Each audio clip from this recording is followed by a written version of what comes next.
Ya, Bapak Ibu, Assalamualaikum warahmatullahi wabarakatuh. Iya, yang terhormat Wakil Bapak Kepala Sekolah UPTD SMP Negeri 2 Pangaleh, Ibu Utami SPD MPD. Yang saya hormati Bapak Ibu Guru dan staf UPTD SMP Negeri 2 Pangaleh. Puji syukur kita panjatkan kehadirat Allah Subhanahu wa Ta'ala, di mana di pagi hari ini kita masih diberikan kesehatan dan kesempatan untuk hadir bersama-sama dalam kegiatan, salah satu kegiatan saya sebagai calon guru penggerak angkatan 11, yaitu melakukan aksi nyata tentang penyebaran pemahaman penerapan budaya positif. Dan tak lupa juga marilah kita kirimkan salam dan salawat kepada junjungan kita Nabi besar Muhammad Sallallahu Alaihi Wasallam beserta keluarga dan para sahabatnya sekalian. Allahumma shalli ala sayyidina Muhammad. Baik Bapak Ibu, sebelumnya saya mengucapkan terima kasih banyak atas waktunya yang sangat berharga ini. Mudah-mudahan kita semua bisa hadir sampai akhir kegiatan saya. Nah, selanjutnya Bapak Ibu, sebelum mulai acara, mari kita dengarkan bersama sambutan dari Ibu Umi Utami sebagai Wakil Kepala Sekolah UPTD SMP Negeri 2 Pangaleh. Kepada beliau disilakan. Bismillahirrahmanirrahim. Assalamualaikum warahmatullahi wabarakatuh. Dan selamat pagi untuk kita semua. Puji syukur kita panjatkan kehadirat Allah Subhanahu wa Ta'ala, di mana pada pagi hari ini kita masih diberikan nikmat kesehatan serta kesempatan untuk berkumpul di tempat ini dalam rangka menghadiri aksi nyata, yaitu diseminasi penyebaran pemahaman dan penerapan budaya positif oleh Bu Rismawati SPD sebagai calon guru penggerak angkatan 11. Kemudian salam dan salawat tidak pula kita lupa panjatkan kepada junjungan Nabiullah Muhammad SAW, Nabi yang merupakan suri teladan bagi kita semua. Hari ini kita berkumpul di tempat ini, kita menghadiri diseminasi dari Bu Rismawati, yaitu terkait bagaimana diseminasi penyebaran serta pemahaman serta penerapan dari budaya positif. Ya, jadi semoga apa yang kita lakukan hari ini akan memberikan dampak positif bagi kita semua, baik sebagai guru maupun sebagai staf di UPTD SMP Negeri 2 Pangaleh.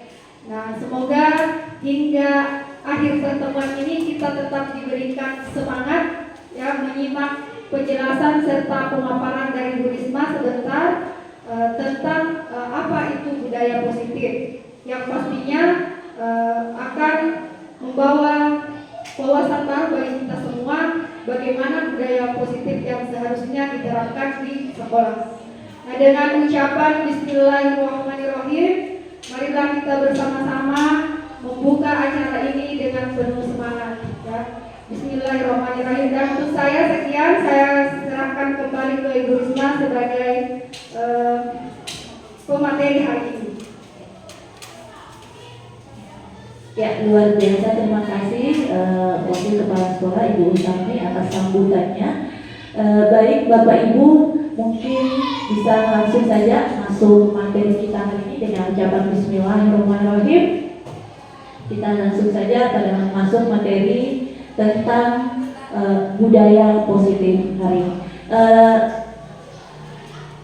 Dengan melihat topik budaya positif, kira-kira Bapak Ibu, apa yang terbersih di pikiran kita tentang budaya positif ini? Ada yang bisa memberi masukan tentang budaya positif hari ini? Oke, Mas Ara mungkin bisa Kira-kira apa yang terbesit di pikiran kita, Bos? Ya, kalau melihat daripada kata budaya positif artinya adalah kebiasaan-kebiasaan yang menjadi atau sering dilakukan yang berkaitan dengan hal-hal yang baik. Ya, baik itu membersihkan, mengucapkan salam ketika bertemu rekan kerja, siswa dan lain sebagainya. Masih banyak contoh-contoh lain hal-hal positif yang dilakukan. Artinya kalau budaya itu sudah menjadi kebiasaan, apalagi ada kata positif yang tentunya sesuatu hal yang bernilai baik. Ya, saya kira itu dari saya kembalikan ke Mandiri. Oke, luar biasa. Boleh tepuk tangannya dulu Bapak Ibu, luar biasa ya. Ya, tentang budaya positif berarti kita sudah paham betul budaya positif ya, tentang pembiasaan yang sudah melekat Bapak Ibu, nilai-nilai positif yang sudah melekat pada diri anak didik kita. Ya, baik Bapak Ibu, apakah budaya positif ini penting untuk kita terapkan di sekolah kita? Penting ya, sangat penting. Iya betul sekali Bapak Ibu, ini sangat penting untuk diterapkan di sekolah kita. Lanjut Bapak Ibu, untuk yang saya akan paparkan hari ini tentang konsep utama budaya positif, yaitu pertama perubahan pada paradigma belajar, yang kedua disiplin positif, yang ketiga nilai-nilai kebajikan, terus selanjutnya kebutuhan dasar manusia, motivasi perilaku manusia, posisi kontrol guru, keyakinan kelas, dan segitiga restitusi. Dari materi konsep utama ini yang harus yang penting untuk saya sampaikan kepada Bapak Ibu sebagai diseminasi kegiatan, salah satu kegiatan saya sebagai calon guru penggerak. Lanjut, oke. Nah, pembelajaran dengan paradigma baru. Jujur Bapak Ibu, sebelum saya mempelajari tentang pembelajaran paradigma baru ini, yang saya tahu pembelajaran yang dilakukan di kelas itu adalah berpusat kepada guru. Kita hanya datang ke kelas mentransfer ilmu, tapi toh apa yang saya lakukan, apa yang saya pikirkan, Bapak Ibu, itu keliru. Ya, keliru ya. Nah, dengan pembelajaran dengan paradigma baru merupakan pembelajaran yang dirancang berdasarkan prinsip pembelajaran berdiferensiasi, sehingga para peserta didik belajar sesuai dengan kebutuhannya berdasarkan tahap perkembangan sesuai dengan teori psikologi modern untuk mewujudkan profil pelajar Pancasila. Jadi pembelajaran berdiferensiasi yang dilakukan adalah pembelajaran yang berpihak kepada peserta didik. Yang sebenarnya mendidik itu yang dilakukan adalah bagaimana kita menuntun anak menggali potensi yang dimiliki oleh anak didik kita dan mengembangkan potensinya itu. Jadi mendidik yang sebenarnya adalah berpusat kepada peserta didik dan sesuai dengan nilai-nilai profil pelajar Pancasila Bapak Ibu. Nah, kita sudah tahu bersama ada beberapa nilai profil pelajar Pancasila. Yang pertama adalah beriman dan bertakwa kepada Tuhan Yang Maha Esa, ya, dan berakhlak mulia. Ini paling utama. Bagaimana kita mendidik anak sesuai dengan jalur iman dan bertakwa kepada Tuhan Yang Maha Esa. Terus yang kedua, mandiri, yaitu memiliki kemampuan untuk mengolah diri. Yang ketiga, bernalar kritis. Bernalar kritis itu mampu menghasilkan ide baru, Bapak Ibu ya. Terus kreatif. Yang keempat, berkebinekaan global, dan yang terakhir gotong royong. Oh maaf Bapak Ibu kurang jelas ya karena gambar yang saya buat ya. Seperti ini hasilnya. Ya, Bapak Ibu, untuk menuntun anak untuk mencapai kesuksesannya, kita harus selalu berada berada di nilai-nilai, tetap selalu berada di nilai-nilai profil pelajar Pancasila, Bapak Ibu. Ya, selanjutnya Ibu Sri. Ya. Nah, di sini, lebih kabur lagi ini. Ya, di sini ada miskonsepsi tentang teori kontrol. Ya, miskonsepsi teori kontrol mungkin menurut kita bahwa ilusi mengontrol murid. Mungkin kita berpikir bahwa kita bisa mengontrol murid. Dengan kontrol yang kita lakukan, kita bisa merubah karakter peserta didik kita. Tapi tidak, Bapak Ibu, tidak. Mungkin saja pada saat kita mengontrol, melakukan kontrol, berubah apa yang kita inginkan, yang kita harapkan. Tapi setelah kontrol itu tidak ada, kembali lagi melakukan hal yang tidak kita inginkan. Selanjutnya, ilusi bahwa semua penguatan itu positif dan bermanfaat. Penguatan, berbicara tentang penguatan berarti bujukan atau rayuan. Ya, jadi rayuan atau bujukan yang kita lakukan, ya mungkin kita berpikir akan merubah karakter peserta didik, tapi tidak sepenuhnya, Bapak Ibu. Selanjutnya, ilusi bahwa kritik dan membuat rasa bersalah mampu menguatkan karakter. Jadi mungkin kalau kita memberikan anak-anak desakan, memberikan rasa bersalah kepada anak, atau istilahnya memerintahkan kepada anak hal-hal yang kita inginkan, bisa merubah karakternya. Tapi tidak, Bapak Ibu, tidak bisa menjamin karakter anak-anak bisa, karena dorongan dari luar. Yang penting untuk kita pahami dari sini adalah dorongan dari dalam, Bapak Ibu, secara intrinsiknya. Ya, terus yang terakhir, ilusi bahwa orang dewasa berhak memaksa. Ya, mungkin kita guru adalah merasa orang dewasa dan siswa kita adalah anak-anak. Jadi kita berpikir bahwa kita sebagai guru berhak untuk memaksa anak kita untuk berbuat yang kita inginkan atau mematuhi peraturan-peraturan yang kita inginkan. Tapi tidak, Bapak Ibu, hal ini hanya ilusi saja. Mungkin bisa merubah pada saat kontrol yang kita lakukan, pada saat kita melakukan kontrol.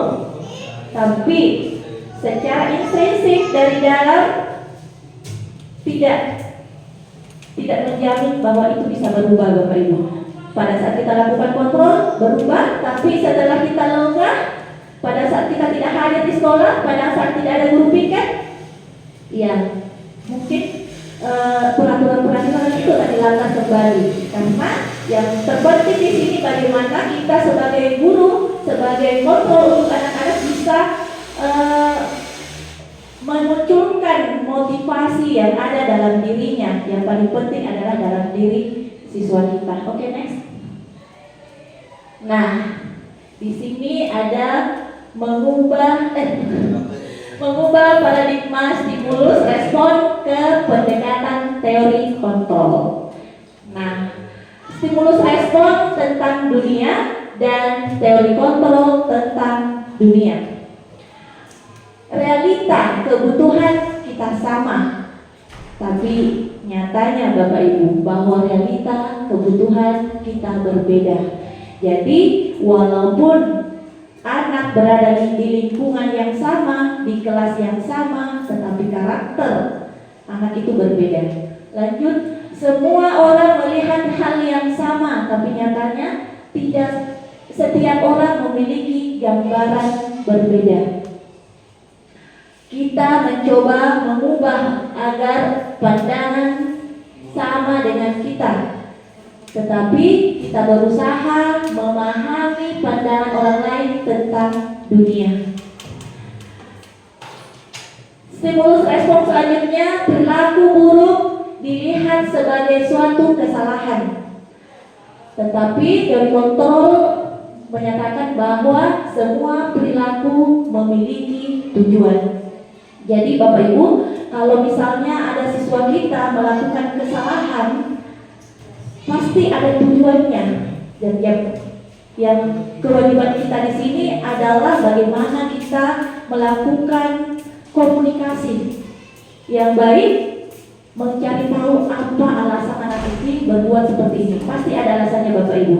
Jangan langsung kita memberikan hukuman ataupun sanksi kepada anak tanpa tahu apa sebab akibatnya. Lanjut, orang lain bisa mengontrol saya, tapi nyatanya hanya Anda yang bisa mengontrol diri Anda.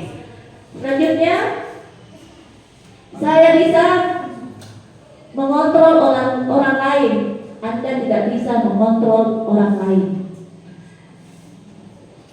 Terus, pemaksaan ada pada saat bujukan gagal, tetapi kolaborasi dan konsensus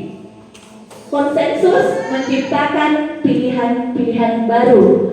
Jadi kalau misalnya kita melakukan pemaksaan kepada anak untuk melakukan apa yang kita inginkan, ya itu juga kurang tepat Bapak Ibu. Yang paling di sini kita harus melakukan kolaborasi dulu. Apa maunya anak, seperti apa yang kita inginkan dan apa maunya anak kita.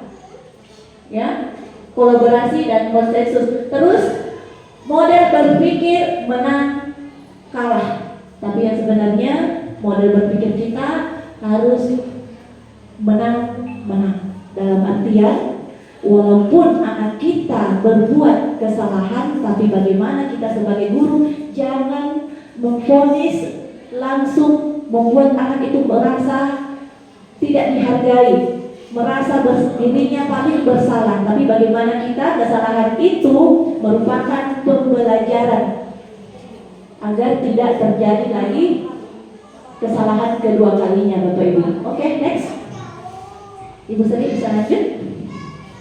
Oke, Bapak Ibu. Kayaknya boring ya. Oke. Oke, tepuk semangat mungkin boleh ya? Tepuk semangat. Dan ya. Oke. Semangat, tepuk semangat.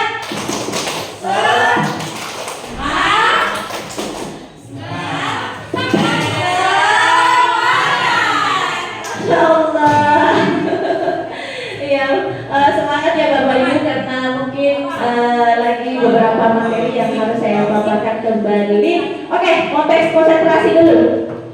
Tes konsentrasi dulu ya. Kalau clue-nya adalah ucapkan apa yang saya katakan. Ucapkan apa yang saya katakan.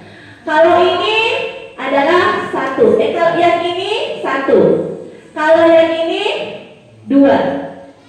Sama tadi ya? Sorry, ulang. Yang ini satu. Kalau yang ini dua. Kalau yang ini tiga. Oke? Basangkal paham di basangkal. Ini satu. Yang ini dua. Kalau yang ini tiga. Yang ini dua. Ulangi lagi. Dengarkan clue-nya. Kunci ada di clue-nya. Ucapkan apa yang saya katakan. Ini satu. Yang ini dua. Kalau yang ini tiga. Kalau yang ini satu. Kayaknya sih. Oke, satu kali lagi. Clue-nya, ucapkan apa yang saya katakan. Yang ini satu. Yang ini dua. Kalau yang ini waduh, kira-kira ada yang konsentrasi hari ini? Kayaknya belum ada yang konsentrasi hari ini. Oke, satu kali lagi. Oke, ini satu, yang ini dua, kalau yang ini tiga, yang ini dua. Masih belum konsentrasi. Oke, satu kali lagi. Kayaknya masih bingung ini. Clue-nya ucapkan apa yang saya katakan. Oh, masih harus benar. Oke. Ini 1, yang ini 2, kalau yang ini 3, kalau yang ini biasa, Masya Allah. Wow, kayaknya sudah konsentrasi lagi ya. Kalau yang ini ya. Oke, baik, lanjut.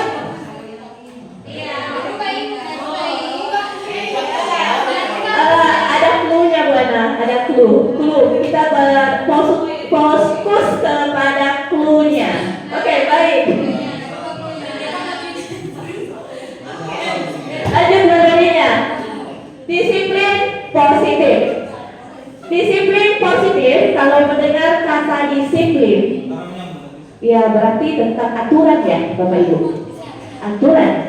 Tapi disiplin positif, disiplin di sini berasal dari kata disiplina, yang artinya belajar. Belajar. Disiplin mengacu pada disiplin diri. Disiplin positif di sini mengacu pada disiplin diri yang memiliki tanggung jawab terhadap apa yang dilakukannya berdasarkan nilai-nilai keyakinan. Ya. Disiplin positif merupakan salah satu cara penerapan disiplin yang bertujuan untuk menumbuhkan kesadaran serta memberdayakan peserta didik tanpa imbalan, reward, ancaman ataupun hukuman. Jadi disiplin positif di sini adalah bagaimana kita menerapkan sesuatu yang bertujuan untuk menumbuhkan kesadaran tanpa ada ancaman, reward dan sebagainya. Ya, kesadaran yang dimaksud adalah kesadaran dari dalam dirinya Bapak Ibu, yang paling penting untuk menerapkan disiplin. Nah, sebagai pendidik, tujuan kita adalah menciptakan peserta didik yang memiliki disiplin diri sehingga mereka berperilaku mengacu pada nilai-nilai kebajikan universal dan memiliki motivasi intrinsik dalam perubahan perilaku ke arah yang lebih baik. Iya, perilaku secara motivasi intrinsik, motivasi dari dalam dirinya. Walaupun kita setengah mati berkuar-kuar menyampaikan bahwa peraturan sekolah kita anak-anak seperti ini, peraturan sekolah kita begini, jangan dilanggar dan sebagainya. Itu kontrol yang kita lakukan seperti itu hanya bersifat sementara, tapi selama kesadaran yang ada dalam dirinya tidak kita munculkan, ya akan terulang lagi Bapak Ibu. Oke, lanjut Ibu Sri. Ya, nilai-nilai kebajikan. Ada beberapa nilai-nilai kebajikan yang tentunya pertama yaitu profil pelajar Pancasila. Jadi di dalam nilai-nilai profil pelajar Pancasila kita sudah paham betul. Yang pertama itu beriman dan bertakwa kepada Tuhan Yang Maha Esa dan berakhlak mulia. Yang kedua berkebinekaan global. Ketiga gotong royong, mandiri, kreatif dan bernalar kritis. Nah, nilai kebajikan menurut Ibu Marie Years Program. Oh, maaf, bagus belepotan saya kalau bahasa Inggris. Yaitu toleransi, rasa hormat, integritas, mandiri, menghargai, antusias, empati, keinginan tahuan, kreativitas, kerjasama, percaya diri dan komitmen. Ini adalah nilai-nilai kebajikan menurut itu Bang Ibo, tidak tahu siapa nih Bang Ibo. Terus selanjutnya keterampilan hidup atau life skill. Life skill seperti apa? Percaya diri, dapat dipercayai,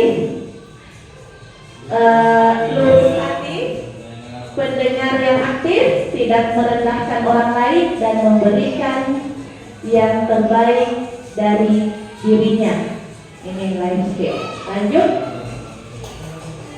Kebutuhan dasar manusia. Ini penting juga kita ketahui kebutuhan dasar manusia, yang sampai kebutuhan dasar ini Bapak Ibu kita sebagai guru melanggar kebutuhan dasar anak kita. Kebutuhan dasar manusia adalah sesuatu yang kita lakukan untuk mendapatkan apa yang kita inginkan. Seluruh tindakan yang kita lakukan memiliki tujuan tertentu, dan semua usaha terbaik yang kita lakukan adalah dalam rangka agar kebutuhan dasar kita terpenuhi. Jadi kalau misalnya anak-anak kita mau sering-sering membuat ulah di sekolah, kita harus cari tahu dulu Bapak Ibu, jangan sampai kebutuhan dasarnya ini tidak terpenuhi. Kebutuhan dasar apa itu yang tidak terpenuhi?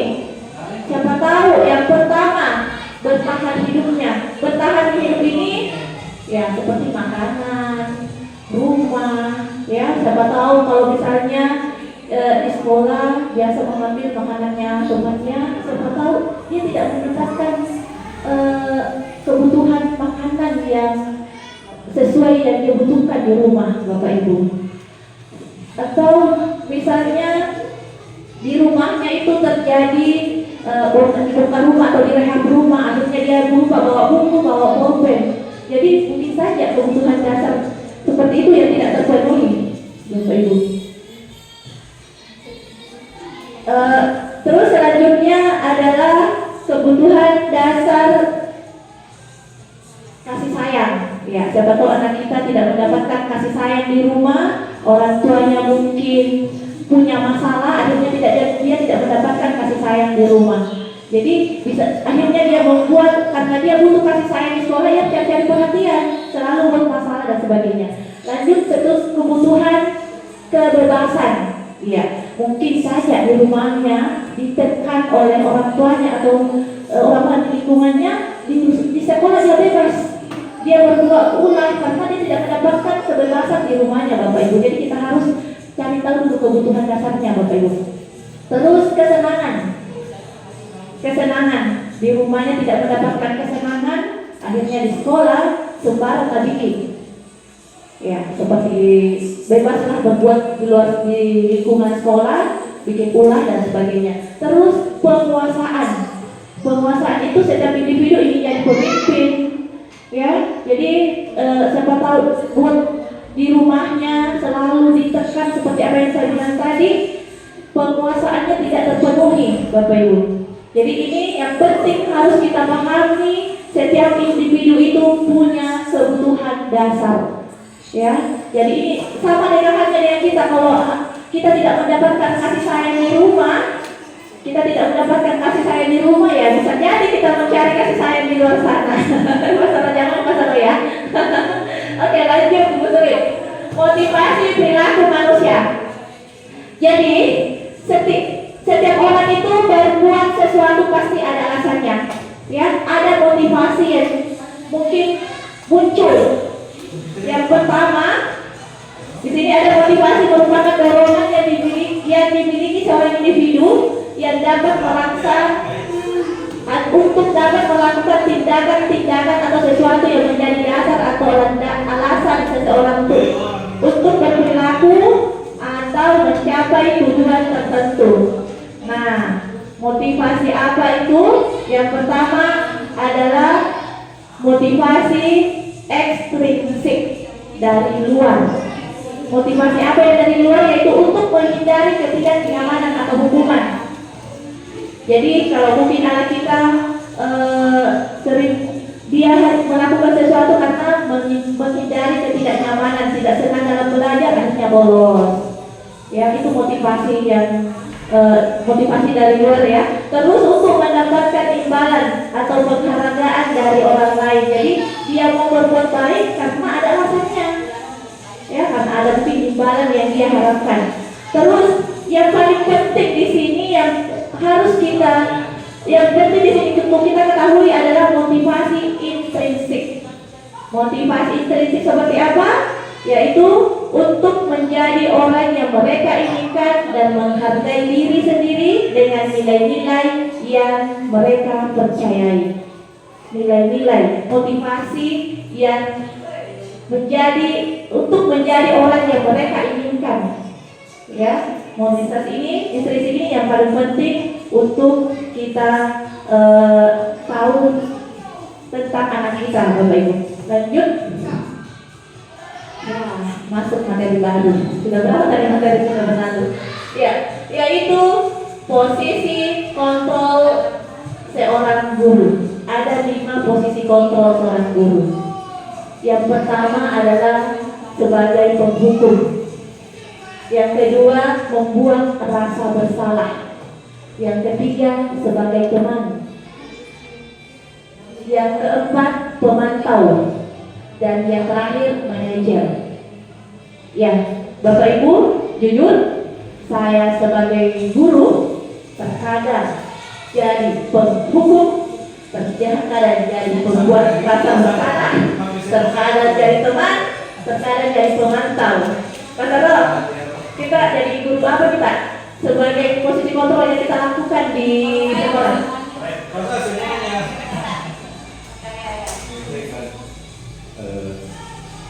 Pernah semuanya. Pernah semuanya. Pernah semuanya. Iya. Ada saatnya menghukum, ada saatnya membuat siswa merasa bersalah, dan ada saatnya kita menjadi teman siswa, ada saatnya kita memantau aktivitas siswa, dan ada saatnya kita memanajeri siswa. Luar biasa, bersama-sama dengan kita. Terkadang saja menghukum, membuat rasa bersalah, teman, pemantau. Betul sekali ya. Nah, kita akan bahas satu persatu seperti apa tindakan dan dampak kita kalau kita sebagai guru, sebagai penghukum, rasa bersalah, teman, pemantau atau manajer. Silakan masuk. Ada kita lagi.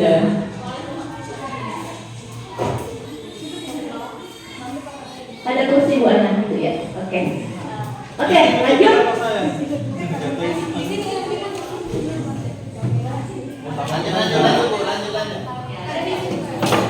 Sini, masih ada kosong di depan. Nanti kita tahu kota mesra di belakang. Oke, lanjut Bapak Ibu, Putri boleh lanjut lanjut ya. Oke. Contoh penerapan 5 posisi kontrol guru. Ada beberapa di sini. Kasus yang saya ambil adalah siswa tidak menggunakan atribut lengkap saat upacara bendera. Nah, bagaimana sikap kita sebagai guru, posisi kontrol sebagai penghukum? Nah, apa yang kadang kita keluarkan dari apa yang kita ucapkan kadang-kadang Bapak Ibu sebagai penghukum? Nah, hormat pada bendera selama 1 jam. Nah, keliling lapangan selama 3 kali. Nah, yang kita lakukan itu adalah penghukum. Cabut rumput nak. Siapa suruh terlambat? Cabut rumput. Nah, oke? Itu sebagai penghukum ya. Lanjut, membuat rasa bersalah. Apa yang kalian kita lakukan kalau membuat anak merasa bersalah? Nah, berapa kali ibu harus memberitahumu, kamu selalu saja mengecewakan ibu. Nah, kata-kata itu terkadang membuat anak merasa bersalah. Ya, Bapak Ibu. Oke, next Ibu Sri. Nah, bagaimana posisi kontrol yang kita lakukan apabila kita sebagai teman? Ayo dong, ikuti aturan sekolah. Tolong bantu ibu ya sekali ini. Ya sudah, tidak apa-apa. Lain kali jangan sampai berbuat seperti ini lagi. Sambil senyum-senyum sama anak-anak sambil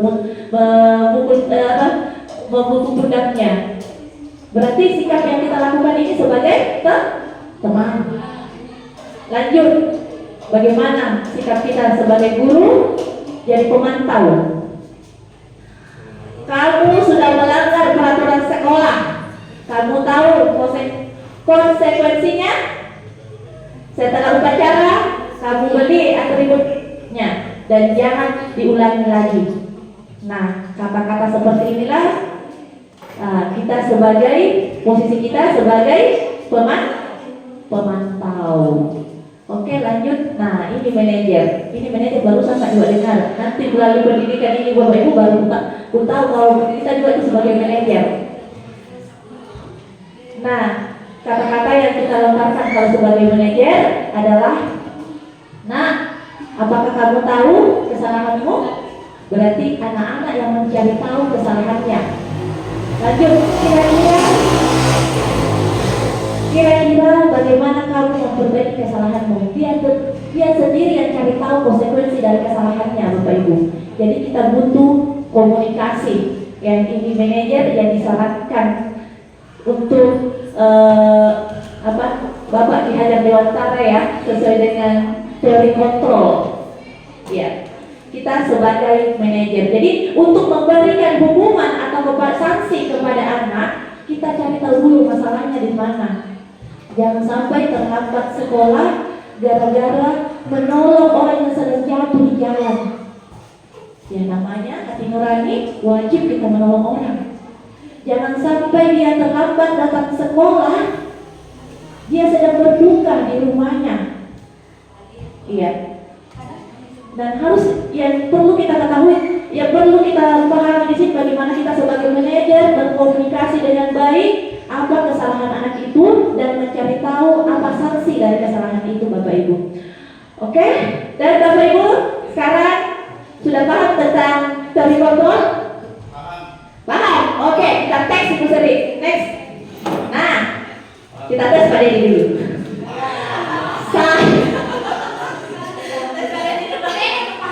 Iya, paham. Oke. Apabila kita melontarkan kata-kata kepada anak, saya kecewa sekali dengan kamu. Kontrol apa? Posisi kontrol apa sebagai kita sebagai guru?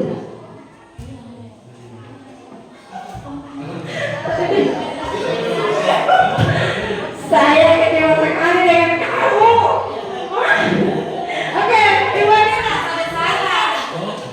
Berbuat merasa bersalah. Ya, berbuat merasa bersalah. Bagaimana? Berbuat merasa benar. Menjatuhkan mental. Mungkin bisa dilakukan oleh Ibu Hadira, membuat rasa bersalah. Oke, next. Oke, Pak Arman boleh? Kamu tidak pernah benar melakukannya.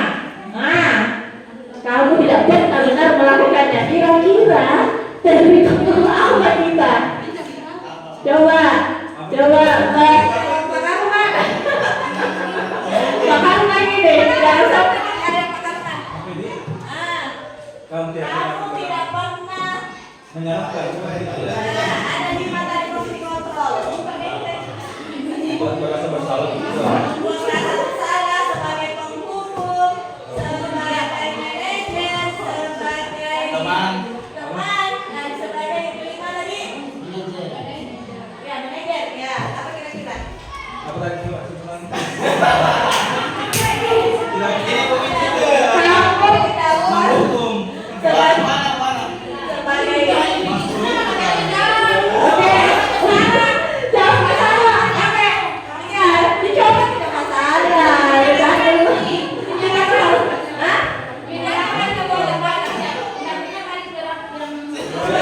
Salah, menghukum teman, pemantau, manajer.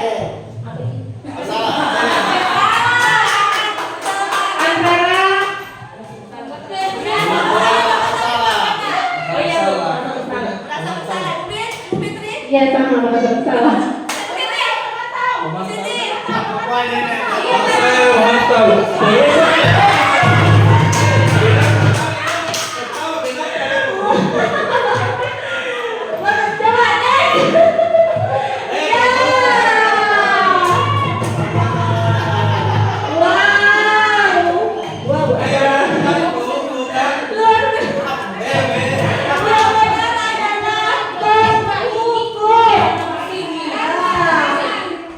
Masih ada penasaran? Lanjut.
tentang teori kontrol ya.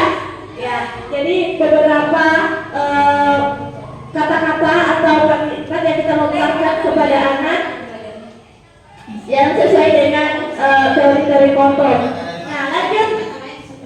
Nah, materi baru. Mungkin ini materi kelas terakhir ya, komisi ada restitusi. Keyakinan kelas. Keyakinan kelas. Bapak Ibu, mengapa keyakinan kelas bukan peraturan kelas? Jujur Bapak Ibu, waktu saya sekolah dulu, saya mengajar beberapa tahun yang saya tahu itu adalah peraturan kelas. Keyakinan kelas baru melalui pendidikan ini baru saya pahami apa itu keyakinan kelas. Ya, menurut beberapa ahli mengatakan bahwa kalau peraturan kelas yang kita terapkan dalam kelas itu tidak bisa maksimal, ya, tidak bisa memberikan budaya-budaya positif yang maksimal. Tapi dengan keyakinan kelas ini sudah banyak yang membuktikan, ya, setidaknya mengurangilah tindakan-tindakan yang melanggar. Nah, Pak Dedi, mengapa keyakinan kelas bukan peraturan kelas? Siapa bisa beri masukan? Siapa yang bisa memberi masukannya? Kenapa? Iwati berdatanya ya. Iwati silakan. Kenapa keyakinan kelas bukan peraturan kelas? Kenapa keyakinan kelas? Menurut saya karena keyakinan kelas itu maknanya lebih dalam ketimbang hanya peraturan yang hanya dibuat tapi belum tentu dilaksanakan oleh siswa. Kalau keyakinan itu lebih dalam dan lebih mendekat ke hati siswa. Mungkin begitu Bu. Ya, betul sekali Bu Ansi, luar biasa ya. Bisa ditambahkan Bu Ana, mungkin ada pemahaman.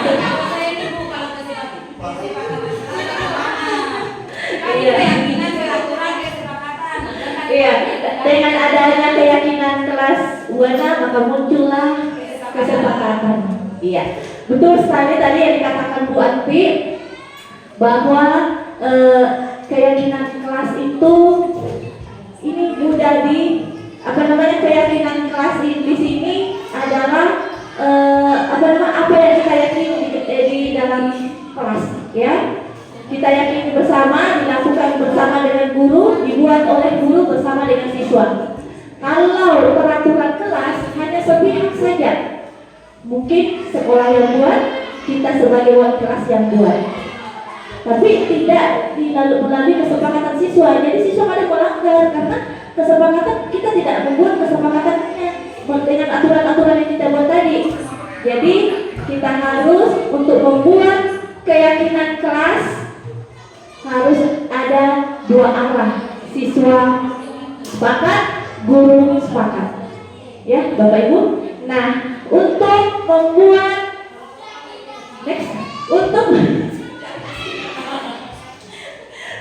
untuk membuat keyakinan kelas ada beberapa syarat. Yang pertama, untuk pembentukan keyakinan kelas ada beberapa yang harus kita pahami, yaitu keyakinan kelas itu bersifat abstrak. Kedua, berupa pernyataan universal. Yang ketiga, dibuat dalam pernyataan positif. Kalau misalnya contohnya, peraturan ya, jangan membuang sampah dalam kelas, tapi dirubah menjadi buang sampah pada tempatnya, ataupun jagalah kebersihan. Jadi hindari kata-kata negatif, jangan jangan, tidak boleh, seperti itu ya. Oke, lanjut sedikit saja agar mudah diingat. Selanjutnya, sesuai dengan kondisi kelas dan sekolah sehingga mudah diterapkan. Jadi disesuaikan dengan kondisi sekolah Terus semua warga kelas dilibatkan saat membuat keyakinan kelas. Jadi bukan cuma guru, bukan cuma sekolah yang membuat keyakinan kelas, tapi siswa juga harus dilibatkan. Ya, kalau siswa dilibatkan, otomatis ya setidaknya ada ingatan yang ada dalam dirinya bahwa kita dilarang seperti ini. Ya, Bapak Ibu mungkin next Ibu Sri. Ya, materi terakhir, alhamdulillah. Segitiga restitusi. Ya, segitiga restitusi ini. Ya. Mau tahu ice breaking-nya? Waduh, apa ya ice breaking? Tepuk mau. Tepuk satu, tepuk ya. Paham ya tepuk satu, tepuk. Oke. Tepuk satu, tepuk dua, tepuk tiga, tepuk empat. Ya.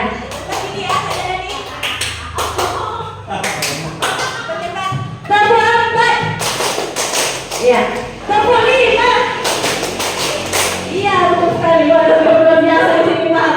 Tepuk lima. Tepuk lima dua kali. Wow, luar biasa. Tepuk tangan untuk kita semua. Masya Allah. Nah, ini materi terakhir. Semangat ya. Segitiga restitusi. Segitiga restitusi ini adalah suatu proses dialog yang dijalankan oleh guru agar dapat menghasilkan murid yang mandiri dan bertanggung jawab. Proses dialog. Ada 3 itu proses dialognya, namanya segitiga ya, 3 sudut, 3 sisi. Ya, yang pertama adalah kita harus sebagai guru menstabilkan identitas. Dialog yang kita lakukan menstabilkan dulu identitas. Seperti apa yang harus kita lontarkan kepada anak? Contohnya, ini contoh ya. Nah, setiap orang pasti pernah melakukan kesalahan. Atau kamu bukan satu-satunya orang yang pernah melakukan kesalahan. Kenapa harus menstabilkan identitas Bapak Ibu? Supaya tidak menimbulkan kebohongan. Supaya anak itu jujur, walaupun dia salah besar, dia jujur. Karena kita cara bertanya kita dengan model seperti ini, nah setiap orang itu pernah melakukan kesalahan. Jadi anak-anak merasa saya harus jujur karena ibu saya mengatakan seperti ini. Ya, setidaknya stabilkan dulu identitasnya supaya tidak bohong Bapak Ibu. Karena dia tinggal, nah kemarin kamu begini, tidak ada hubungan saya Bu dan sebagainya, itu bohong. Padahal dia lakukan. Nah, seharusnya yang kita lakukan dulu, stabilkan dulu identitas anak. Ya, supaya tidak muncul kebohongan selanjutnya kalau kita melanjutkan percakapan kita. Lanjut. Yang kedua, memvalidasi tindakan yang salah. Divalidasi tindakan yang salah. Apa yang kita ucapkan? Contohnya Bapak Ibu. Nah, kamu tentu punya alasan mengapa kamu melakukan itu. Ya, karena setiap tindakan materi tadi sebelumnya, setiap tindakan pasti punya alasan. Bisa saja kebutuhan dasarnya tidak terpenuhi. Pertanyaan yang kedua bisa kita lontarkan, apakah cara yang lebih efektif untuk mendapatkan apa yang kamu butuhkan? Itu Bapak Ibu. Ini pada tahap memvalidasi tindakan yang salah. Yang terakhir, pernyataan yang terakhir adalah menanyakan keyakinan. Nah, untuk menanyakan keyakinan ini Bapak Ibu harusnya terlebih dahulu kita buat dulu keyakinan kelas kita atau keyakinan sekolah, apa yang diyakini di sekolah, ya, atau kata lain peraturan, tapi kita rubah menjadi keyakinan Bapak Ibu. Kata-kata yang kita lontarkan kepada anak, keyakinan kelas apa yang telah kalian, keyakinan kelas apa yang kita sepakati Nah, kita tanyakan dulu keyakinan kelas apa yang kita sepakati. Pasti dia tahu bahwa kesalahannya itu melanggar keyakinan kelas di poin ini. Terus selanjutnya, kamu ingin menjadi orang seperti apa? Dia sendiri. Jadi kita hanya sebagai manajer, ceritanya di sini manajer, untuk menggali informasi dari anak, untuk menemukan titik kesalahannya dan sanksi dan dia lakukan. Ya, kita sebagai manajer dengan melontarkan pertanyaan-pertanyaan seperti dan kasih banyak pertanyaan yang lain. Intinya jangan langsung memvonis anak-anak Kak. Kalau dia berbuat kesalahan, kita cari tahu dulu. Jangan sampai ada kebutuhan dasarnya yang tidak terpenuhi, motivasi dari luar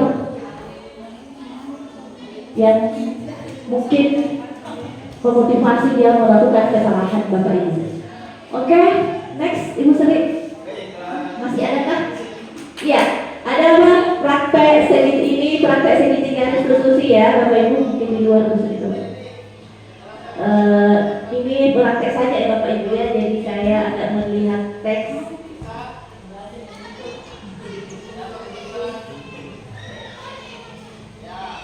Waduh, kabar kesana tidak tersambung ya. Waduh, tidak ada tadi, bagaimana ini?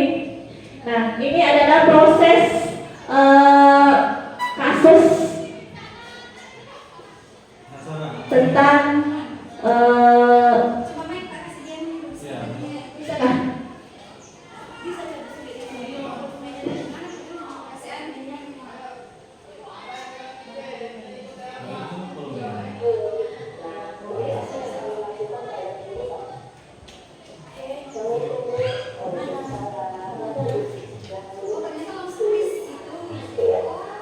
Rani tahu kenapa ibu panggil ke sini?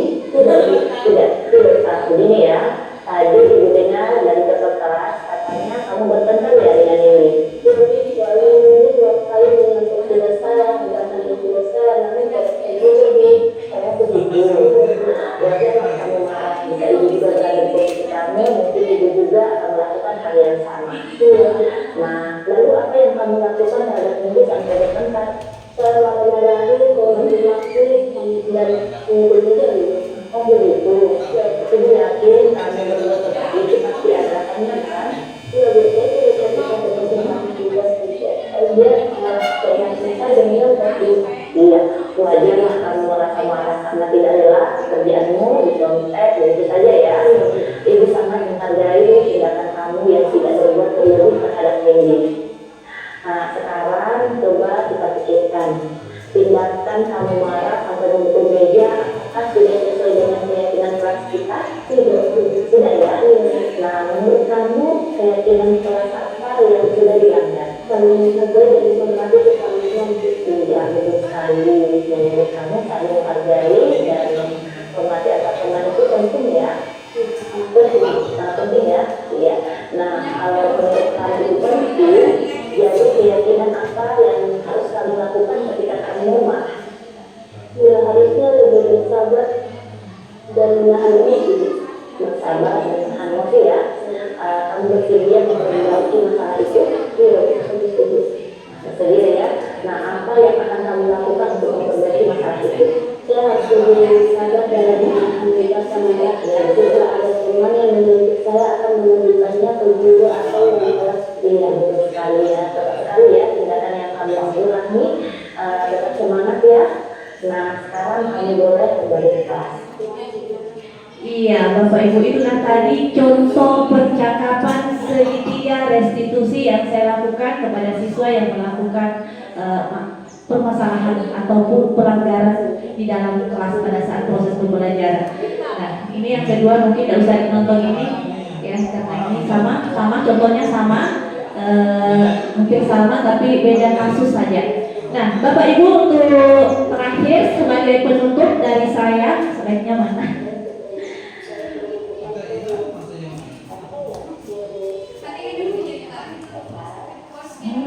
Videonya mana?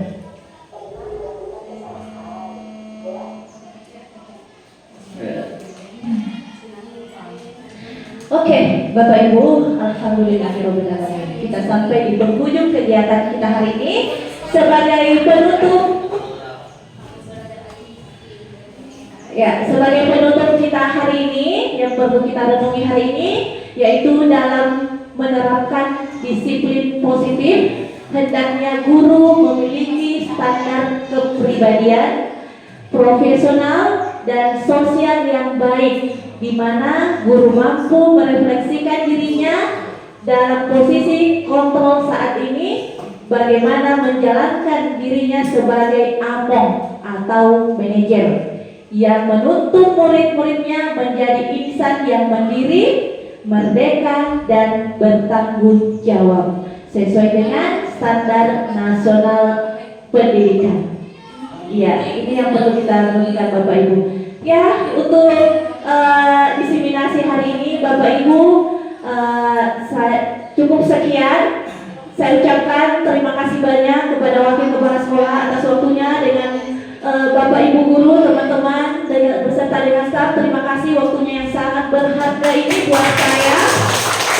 Ya, SMP kalau saya adalah SMP Negeri 2 Bangale, jawab dengan luar biasa. Boleh? SMP